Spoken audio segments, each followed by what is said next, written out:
Okay, Axel, if you return, we'll come back to you later, but we'll go to Crypto Raven.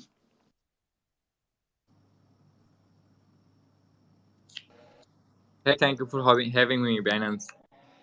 And CZ. Okay, I have a question that we saw some news portal publish fake news or FUD about Binance. So, is there any legal team of Binance can take action against them? Um, that's yes and no. I think the short answer is basically no. Today we're living in a society where different countries are different, but in most of what we call the media, what the mainstream media are U.S. or Western based, and those laws protect journalists like crazy. They can say anything they want, and there's no repercussions. Even if what they're reporting is fake or true, intentionally misleading, there's really not much you can do it. In Hong Kong, I recently learned that there is strong defamation laws, and we actually have a lawsuit with Bloomberg there for one of the cover articles in English. In English, it says, can CZ or can Binance stand the crypto winter? In Chinese, it says, Champion Zhao CZ's Ponzi scheme or fraud. And Hong Kong actually does have strong defamation laws. So I think there's a lawsuit going on there. But lawsuits take years to resolve, right? So it's going to take a while. There are other countries with very strong defamation laws. So different countries are different, but most of the what we call traditional media are in the US. And in the US, it's basically a not worthwhile exercise. We can spend a lot of money chasing them, suing them, and get our legal team involved in that, and probably nothing will come out of it. And there's really no there's really no repercussion for doing bad things for intentionally doing bad things as a media. Whereas, look, if you operate any other business, forbidden, God forbid, like a crypto exchange, if you do any bad things, there's really bad outcomes.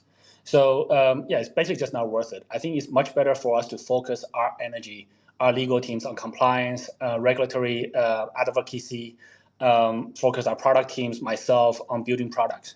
And what we have learned is that this strategy actually works really well. So when people create FUD about Binance, negative news, fake articles, etc., or even attacking us, you can't attack somebody without mentioning their name. So you have to keep talking about Binance. You have to keep talking about us, CZ, whoever else, and that just gives us more exposure, more publicity. And most users are very smart today. Most people, and we actually only want the smart users on our platform. The people who believe in FUD, we actually probably don't want those users on our platform because there is a group of users when they trade on a platform and they lose money, they blame the platform. Most like we've seen very high correlations between those guys and the guys who believe in FUD. So it's actually a good filter for us. It's a good exposure and good filter for us. And so far we just no we keep building our platform. Our user base became more loyal because of those attacks because the users feel a need to help defend us. So you don't see this type of support from traditional platform users. Um, uh, but if you use the platform and you think it's valuable and it's under attack, you become more loyal to that platform. So while it's the FUD distracts some of the newcomers or the people who doesn't believe us, that's okay. We don't need everybody to use Binance. We just need we actually only want to service our strong supporters and strong believers. So it's a selection. It actually acts as an okay selection process for us. So I think, look, FUD is temporary. There's so much FUD that happened that was attacked on Binance, and we have always stood the test of time. We'll always prove them wrong, and we've grown because of that. So I think for us, it's not worth it. We just keep focusing on building our products and servicing our users. And CZ, on the topic of FUD, I have to bring up the picture you tweeted last week of you holding up the number 4. What's the background there? Yes. So for people who didn't know, January 3rd this year, I made a tweet saying that. Actually, let me bring up the tweet. I'm gonna say we're gonna spend more time on less things. Um, And I'm going to focus on education, compliance, and products and services. And those are the three that I will do. Number 4, I wouldn't do is ignore FUD. I would ignore FUD, fake news, attacks, etc. And I also said in the future, I would appreciate it if people can link to this post when I tweet the number 4. So after that, every single day I could have tweeted 4. Every single day there's some news article attacking us somehow. There's some fake news. But when there's a big one, I just tweet 4, and a bunch of people contributes a link to that post or post the image of that post. And actually, I was surprised how many people just use 4 now. And then one of our community members posted a picture of him showing 4 fingers, 4. I thought that was quite good, and then I did that too. So yeah, it's just a fun thing, but it's our way to say, look, we don't care about FUD anymore. We don't address them. We talk about them in general, how we deal with them, etc. But we focus on our own product developments. Yeah, that's great. Yeah, the 4 really has started to take over crypto Twitter. Actually, I see it a lot. So we've got 2 people left on stage. We'll try and fit in both. So Axel, are you back? You got a question ready for CZ? All right, then we'll proceed to Farouk. Hi everyone, I hope you can hear me. We can hear you. Not very well. Okay, thanks. Not very well. Is it better now? You sound very far. Oh my gosh, just a second, sorry. I'll just... Is it better now? Yeah. Okay, perfect. Sorry for that. So hi everyone, hi CZ. I would just want to tap into a very specific topic, that's DeFi. You know, I'm always participating in DeFi Digest Twitter Spaces. And could you speak a bit louder? You're on the verge of yeah. Okay. Now it's better? Not really, but we can barely hear you. If you speak louder, we can hear you. Okay, I will speak louder. So thank you for having me. So sorry for my microphone. I wanted to ask, how do you see the BNB chain growing in the sub-industry of DeFi? Because we see a lot of improvements and developments on other chains. However, I think BNB chain has a lot of potential in that direction. How do you see that, and what would and should BNB chain do to improve that? I hope you got my question. Thank you very much. All right. Yeah, I got it. So for BNB chain, again, as I said earlier, I think we are in a supporting role. Where we are not supposed to be in a leading, well, at least Binance.com, myself, should not be in a lead role. It should be a decentralized ecosystem. So we support many different projects.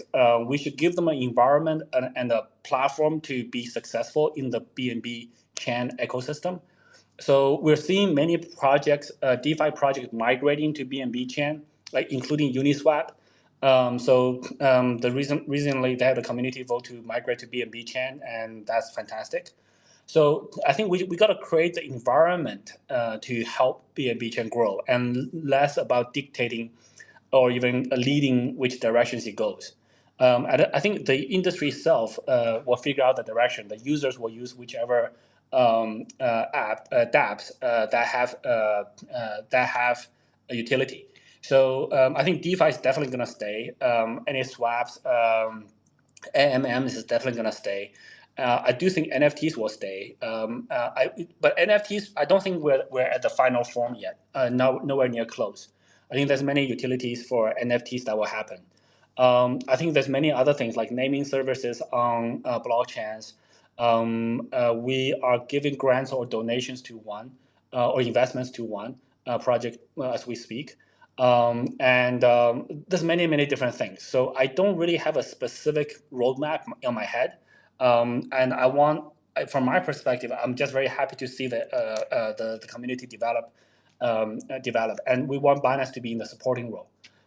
So sorry for not having a specific answer there, but I'm not smart enough to dictate the future direction. But I do think that there's more and more developers in the DeFi ecosystem, and they will build wonderful things. And DeFi in the long future, say 10, 20 years from now, will be bigger than CeFi. Awesome. All right. So, CZ, I know we haven't got much time left. I've got a couple of questions for you if you can stick around for 5 minutes or so. Just let me know. Cool. Sure. So I know Binance has been sharing a lot recently, almost daily, about product releases. Is there anything that you want to highlight that's been built or released within the Binance ecosystem over the last couple months? Yeah, I mean, there's a whole lot of stuff, right? So I can run people quickly through some of the things we've done. Just on the feature releases, we did Binance Sensei, which is a ChatGPT integration into Binance Academy. We did Picasso, which is the AI that's why I missed earlier. The AI generated NFTs in our NFT marketplace. So any of you guys can go in there now and then generate a very cool avatar NFT. And within the first couple hours of launching, we had like 10,000 NFTs being generated. And so it's a very popular tool. The AI's done pretty well. The images look awesome. We have a Binance tax tool, and we're piloting in a few different countries and rolling out to more and more people. We have the user feedback tool, which I talked about. And we also launched the ZK Snarks Proof of Reserves. This is a privacy protected, but also blockchain verifiable proof of reserves. And this was actually suggested by Vitalik. Some other highlights, we got more than 1,000 pieces of user feedback on the feedback tool that we launched. And Binance Pay is growing really quickly in Africa, Latin America, etc. There's a pretty big partnership, Binance Pay closed, which allows many people in many different places to just buy crypto through Binance, depositing local fiat through Binance using a normal merchant, not going through banks. So that's a pretty significant one. You'll be announced soon. The NFT marketplace has 2.5 million NFTs now, and also 2 million traders. And we have a Binance gift card that's going out, and that's also there. There's a lot of little tweaks on the trading product, even though people think that the trading page doesn't change. There's a trading heat map which allows people to see the top cryptos. There's an option to place TWAP orders directly on the futures page. There's a break-even display on the futures page as well. We also released a big feature, the self-trade prevention for spot trading. So you can actually prevent trading against yourself, so that you don't have to pay commission fees. So if you want to look into that, that feature is available now. We have a new notification for auto invest when they finish, etc. We now allow you to adjust your existing orders on the fly without having to cancel your order and create a new one. You can edit your orders now. And on the futures, we have a brief mode, which the name suggests is simpler. We allow you to edit your orders in the chart on the trading page. So that's just trading features we released in the last month or so. On the Binance P2P side, there's an online status for merchants, so that you can see who's online, so that this way you can settle more quickly. You can search for your orders, which is also a new feature in the last month or so. On the NFT side, we have aggregated listings. So we now do aggregation on other DeFi listings, on-chain NFT marketplaces. On loans, we introduced a more wide range of flexible loans. And also on Trust Wallet is integrated with Binance P2P as well. So now you can buy crypto in Trust Wallet using Binance peer-to-peer transactions. So there's a whole lot more that goes on the product side. I actually couldn't list them all. On the company updates, the Industry Recovery Initiative now has 18 organizations participated. In the last month or so, we funded 14 projects, including GoPax in Korea. From our Industry Recovery Initiative. The Turkey earthquake donation, we airdropped $100 to people who haven't addressed verification in the affected zones. Our initial calculation was wrong. We thought it was going to be $5 million, but it turned out that our calculation was not fully correct. It turned out to be more than twice that. So we donated about 11 million US dollars to Turkey users directly on the Binance platform. And on top of that, the Binance charity side funded is also have another fund for users to donate, and we're working with local NGOs on the ground. Binance Charity also funded 36,000 scholarships in 2022, and we're continuing in 2023. Our policy teams working with on a number of policy papers, guidelines across different regions, etc. Couple other things, like our events team did more than 100 plus events in 2023 already. This include meetups, etc. This include first visits to Palestine, El Salvador, Denmark, and Senegal. We have new event franchises called Binance Workshop in MENA, which is more, as the name suggests, is more of a heavy educational type. The meetups are more social. You come, you meet people, you socialize, you talk. There's a couple of speakers, but it's more social. The workshops are more education driven. So this goes to our number one priority, which is education. We also host more events in smaller cities instead of just the big cities.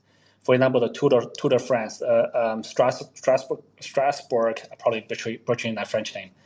Italy meetups in Bologna, Florence, Philippines meetup in Manila, Cebu, Makati, all of those places.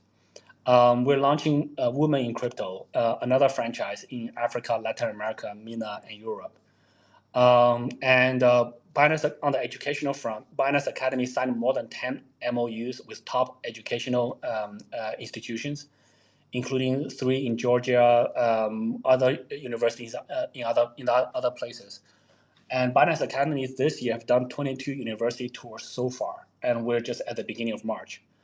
On the law enforcement side, we have done global law enforcement training for we're doing about 3 law enforcement trainings per week for different law enforcement globally. So this way, we get them to understand crypto and not hate crypto.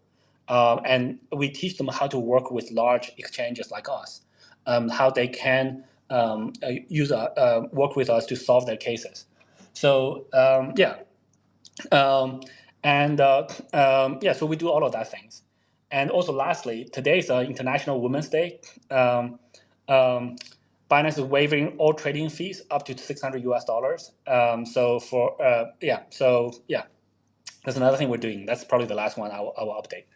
Great, thanks, CZ. So for everyone listening, quick summary, there's a lot going on. If you want to dig into those with more details, you can search through Twitter with #BinanceBuild or look at the Binance blog as well, where we do regular recaps of all the releases and new features, new initiatives, and so on. And yeah, CZ, just then to elaborate on your last point there, like you say, it's International Women's Day. We've obviously got a lot of incredible female leaders and employees at Binance, and you've worked with them across the ecosystem as well. Just to close out, any thoughts and reflections around what the commitments that Binance has to increase the reach of the ecosystem and invite more people to come in from outside? Yeah, absolutely. So I think, I tweeted before, I really think that women contributes more to our civilization, to our species, than men. If you just look at the childbearing process and child raising process, if you think about your mothers, you will understand. Men is just stronger physically, and we take all the credit for things other people do. I think it's important for crypto to get more women into the space. And so Binance has done a pretty good job so far in terms of our employee ratio. We're 40-something%. It changes from day to day. But and my direct reports were 50% women. We actually don't hire. We almost never specifically hire for women. We just hire the best people, and just 50% of the women. So I think we need to do more on that front, and we're empowering all of our women. We empower more women to get into crypto, to educate other women about crypto, etc. I think that's super important. And women has the ability to explain things that are much more easy to understand than men. Men use jargons. Men try to look smart and sound smart, but we use languages that people don't really understand. And so it's important for the mass adoption to have equal participation from man, woman, whatever else people call themselves. So so I think just being having allowing that access and allowing that reach and having that inclusion is super important. Awesome. Thanks, CZ. So I know we're running out of time here. I'm expecting to hear your calendar reminders going off in the background in a second, so we'll wrap it up. Just for everyone listening, in case you haven't seen our tweets about it, we have a Binance Live going live in about 4 hours with Yi He and our female leadership team. So would love for you to tune in there and hear more from our female leadership team on International Women's Day. So yeah, look forward to seeing you there. Thanks, CZ, for your time. And thanks everyone for tuning in. Look forward to seeing you at the next one.